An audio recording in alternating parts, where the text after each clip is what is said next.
قاتل جو کوئی بھی تھا وہ مقتول کو بہلا پھسلا کر ریلوے پلیٹ فارم سے ان ویران جھاڑیوں کی طرف لے آیا ہوگا، پھر خاموشی سے اس کا کام تمام کر دیا ہوگا۔ یہ سوچتے ہوئے میرا ذہن قاتل کو تلاش کرنے کی کوشش کر رہا تھا۔ ایسا شخص کون ہو سکتا تھا جو مقتول کے لیے اپنے دل میں بہت زیادہ نفرت رکھتا ہو؟ گھوم پھر کر میرے ذہن میں اس لڑکی کا خیال آ رہا تھا جس کے بارے میں فدا حسین نے بتایا تھا۔ اگر واقعی چیدہ کسی جوان لڑکی کو 3 سال قبل حسین آباد سے بھگا لے گیا ہوگا تو اس لڑکی کا کوئی لگتا لگاتا اس واردات میں ملوث ہو سکتا تھا۔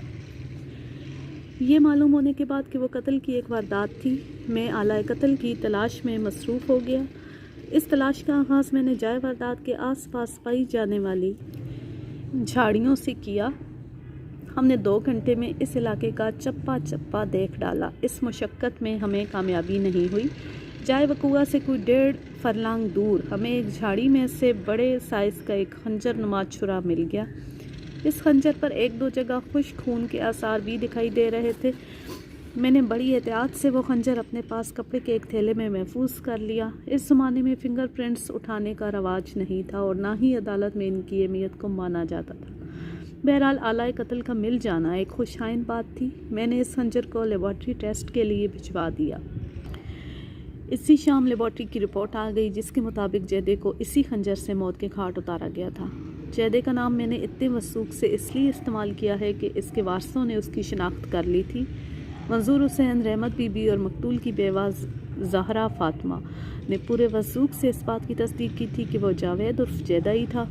اب اس بات میں کسی شک و شبے کی گنجائش باقی نہیں رہی تھی کہ جاوید نے محمد فاضل کے فرضی نام سے کراچی میں رہائش اور ملازمت اختیار کر رکھی تھی۔ لڑکی کو بھگا لے جانے والا معاملہ تو کراچی پہنچ۔ ضروری کارروائی کے بعد جیدی کی لاش اس کے ورثاء کے حوالے کر دی گئی۔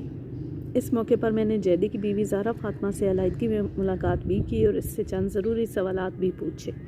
زہرا فاطمہ کی عمر لگ بھگ 30 سال رہی ہوگی۔ وہ ایک خوش شکل اور صحت مند عورت تھی، لیکن اس وقت اس کی حالت خاصی نگفتہ ہو رہی تھی۔ اس کے بال پریشان تھے اور صورت سے وہ اجڑی ہوئی لگ رہی تھی۔ میں نے جائے واردات سے ملنے والے سوٹ کیس اپنی میز پر رکھا اور زہرا فاطمہ کو بتایا کہ مذکورہ سوٹ کیس ہمیں جیدی کی لاش کے قریب جھاڑیوں سے ملا تھا۔ زہرا نے سوٹ کیس کھول کر دیکھا تو اس کی آنکھوں سے آنسو ٹپ ٹپ گرنے لگے۔ اپنے اور بچوں کے لیے لائے گئے تحائف کو دیکھ کر بے حد جذباتی ہو گئی تھی اور اس بات پر اس نے باقاعدہ رونا شروع کر دیا۔ میں نے مقتول کا پریس کارڈ اپنے پاس رکھ کر باقی تمام اشیاء اس کے حوالے کر دیں۔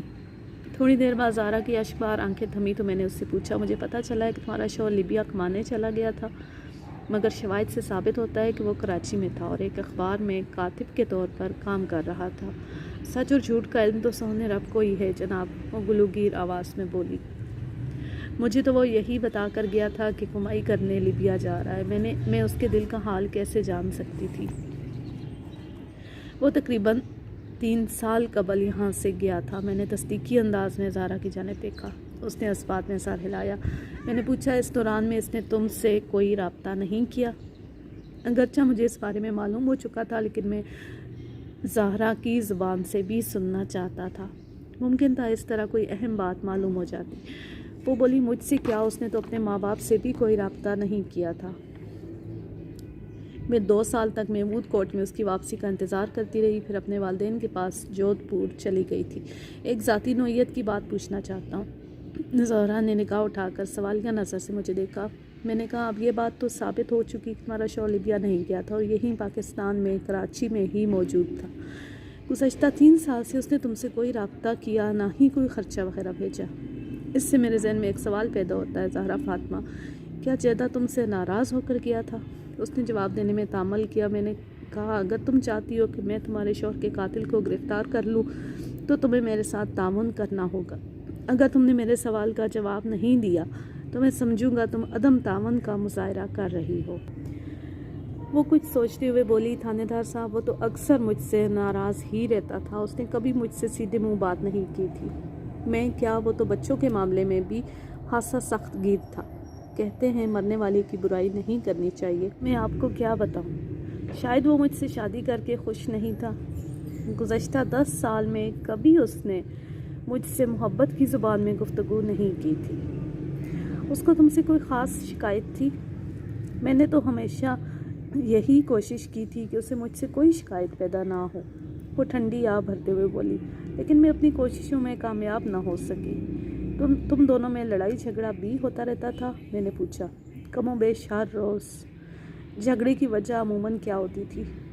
اسے لڑائی کرنے کے لیے کسی وجہ کی ضرورت نہیں ہوتی تھی، زہرا نے دکھی لہجے میں بتایا۔ معمولی سے معمولی بات پر بھی وہ طوفان کھڑا کر دیتا تھا۔ کبھی مجھے پھوڑ اور بد سلیقہ ہونے کا طعنہ دیتا، کبھی شکوہ کرتا کہ میں نے اس کی زندگی جہنم بنا رکھی ہے۔ میں مشرق کی بات کرتی تو وہ مغرب کی کہہ رہا ہوتا۔ بس میں اوکھے سوکھے اس کے ساتھ گزارا کر ہی رہی تھی، پھر وہ مجھے چھوڑ کر چلا گیا۔ ایک لمحے کے توقف سے اس نے مجروح لہجے میں اضافہ کیا، چھوڑنا ہی تھا تو سیدھی طرح چھوڑ دیتا، لیبیا جانے کا بہانہ کرنے کی کیا ضرورت تھی؟ اس کا طویل بیان ختم ہوا تو میں نے راستہ رانہ انداز میں پوچھا، سارا فاطمہ؟ اس کی بیزاری اور اکتاہٹ کے پیچھے کہیں کوئی دوسری عورت تو نہیں تھی؟ جی؟ اس نے آنکھیں پھیلا کر مجھے دیکھا۔ میں نے کہا، تو میرا مطلب سمجھ گئی ہوگی۔ وہ تامل کرتے ہوئے بولی، اب وہ اس دنیا میں نہیں رہا، کچھ کہوں گی تو اس کی برائی ہوگی، مگر سچی بات تو یہ ہے کہ وہ ہر حسین عورت کو دیکھ کر ڈاواں ڈول ہو جاتا تھا۔ میں نے اچانک پوچھا، کیا وہ دوسری شادی کرنا چاہتا تھا؟